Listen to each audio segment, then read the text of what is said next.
Thank you very much. And I have probably got the most difficult time right after lunch and during the coffee break already. And I will talk shortly about something very different. It will not be about heavy business. It will be soft power. And what I mean with soft power is, of course, the creative entrepreneurship. And why I talk about this is that maybe those who are from Estonia knows that the Viljandi Culture Academy is a kind of landmark for heritage culture and how to revitalize heritage culture. And this is also my experience. I have worked 25 years already being part of heritage craft department and developing heritage culture study programs from the very elementary school up to the MA level in the university. And here is a picture of one of our students who will defend her master work, or her diploma work tomorrow. And this is about how Estonian way, how to take embroidery from the west coast of Estonia and make it shine, make lamps with this embroidery. And of course, it's not just a craft. We in Viljandi have a very big folk music festival, which more than doubles the amount of the people in Viljandi during end of the July, and then it is already more than 30 years.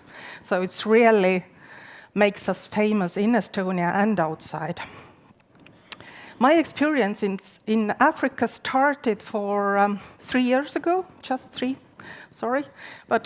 And it's connected with the Estonian Development Foundation, which supported 2 projects which was connected to creative industries, how to support creative industries, how to support education, and how to revitalize usage of local heritage as a part of creative industries.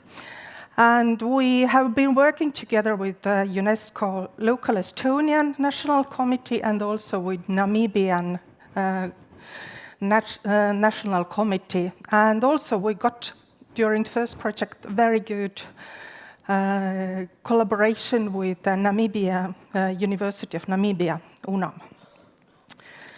And so, creative industries, when it happens when creativity, culture, and intellectual property comes together and starts to act together.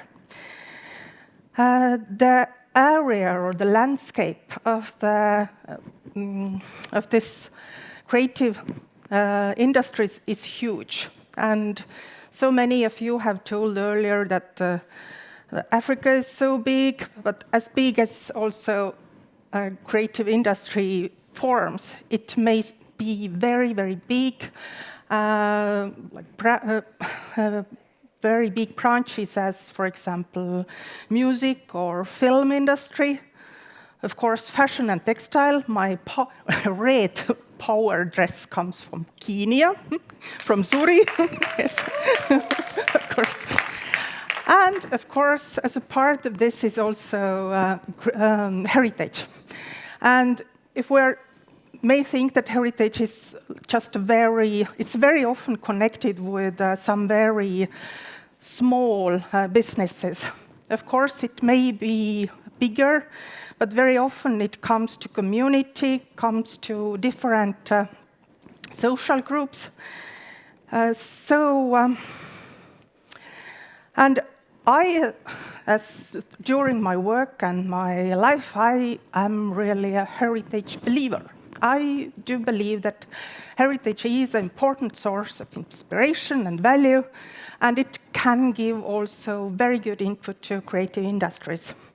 And of course, as during our project in Namibia, we also showed how digitization has helped Estonia to share heritage So this is also something which make heritage much more reachable for wider audiences. So why heritage-based creative entrepreneurship makes sense in an African context? I'm very sure that Africa has a rich and living cultural heritage. That's what I have seen in Namibia. And even there is 55 countries in Africa, there is much, much more different, smaller heritage culture inside of these countries. And as we are doing here in Estonia, I do believe also that using heritage in entrepreneurship strengthens local identity and ownership. So somebody told in the beginning of the day that Africans are proud people, pride people. I think that heritage culture makes it even more, makes you more prouder. So it helps to understand better your background, your life, your ancestors, your culture. And I'm also very sure that heritage-based approaches enables the creation of unique products and services. So I don't come to Africa to buy another Barbie doll. I want to see something which is yours. So it helps to show something which we don't have here. And of course, heritage culture helps to empower different social groups, for example, young people and women. And it also helps to support regional and local entrepreneurship. We just got a project proposal from Namibia again, where one small town which has worked earlier with mining, and where there is no more mining, they want to develop their creative industries based on their heritage, and they think that we are a good partner in this. So heritage enables to develop heritage-based products and services, heritage-driven experiences and tourism, and of course enables to create digital content and platforms. So even though sometimes this heritage culture seems very small and somewhere in the side, this has capacity to grow and to be more visible and to be part of this kind of normal business branches, and helps to grow them and be visible.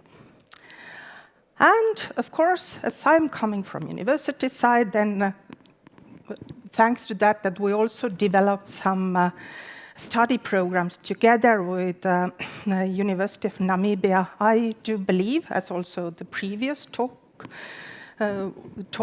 speaker was about, that this education, and also we are doing research part, but also education empowers local heritage to shape future creative industries. So it makes it more sustainable, it makes it more visible. And now I'm ready with my speech. Do you have any questions? Thank you. Any questions? One question that we can take before we let her show us where the coffee machine is. Any questions? I'm really sorry.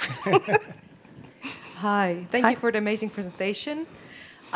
My question is, if you could choose one piece of heritage that you would take from Africa, from the projects you've done, and could take it with you to home in Estonia, what would it be?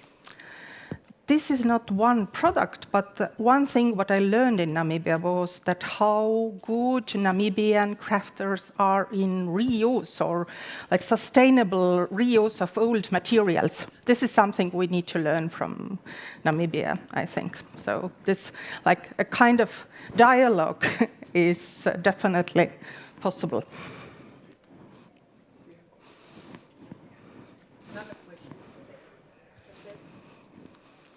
Microphone. We're missing a There's a microphone. microphone. Where's the microphone?